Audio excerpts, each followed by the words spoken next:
Քո հրաշքն ամեն օր ուղերձների շարք։ Սովորիր ինքդ քեզ քաջալերել։ Մենք գիտենք մյուսներին քաջալերելու կարևորությունը, բայց արդյոք իսկապես գիտենք, թե ինչպես արդյունավետ կերպով քաջալերել ինքներս մեզ։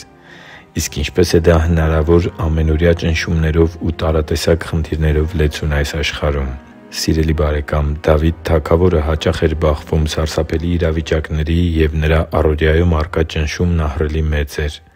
Մի օր, երբ նա և իր մարդիկ վերադառնում էին հերթական ռազմական արշավից, նրանք հայտնաբերեցին, որ իրենց բացակայության ժամանակ թշնամին առևանգել էր իրենց կանանց, երեխաներին և ողջ ունեցվածքը։ Զայրացած, հուսահատված ու դառնացած մարդիկ, որոնք Դավթի զինակիցներն էին, խորհում էին նրանից վրեժ լուծելու մասին, ծրագրելով քարկոծել Դավթին։ Դավիթն ինքն էլ բախվել էր հենց այն նույն իրավիճակին, որը կար նրա ուղեկիցների կյանքում։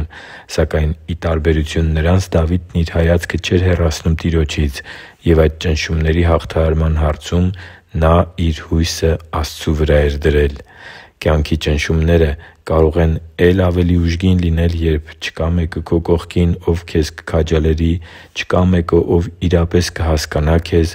բոլորն ասես քո դեմ դուրս եկած լինեն և այլն։ Ուզում ես իմանալ, թե ինչն օգնեց Դավթին այդ ծայրահեղ ծանր իրավիճակում։ Ընթերցե՛նք պատասխանն Աստվածաշնչից՝ Ա Թագավորաց 30-րդ գլխի 6-րդ խոսքը. «Դավիթը զորացավ իր Տեր Աստծով»։ Մինչ մյուսներն ընկել էին տառապանքների բերած ընկճվածության ու վրեժխնդրության ծուղակի մեջ,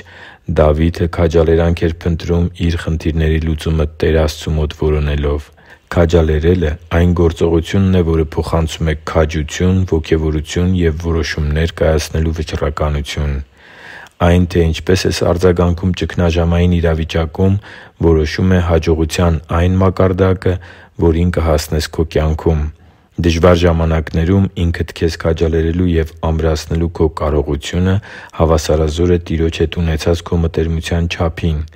Եթե Դավիթը հանձնվեր, նա երբեք չէր վերականգնի այն ամենը, ինչը չարը գողացել էր իրենից։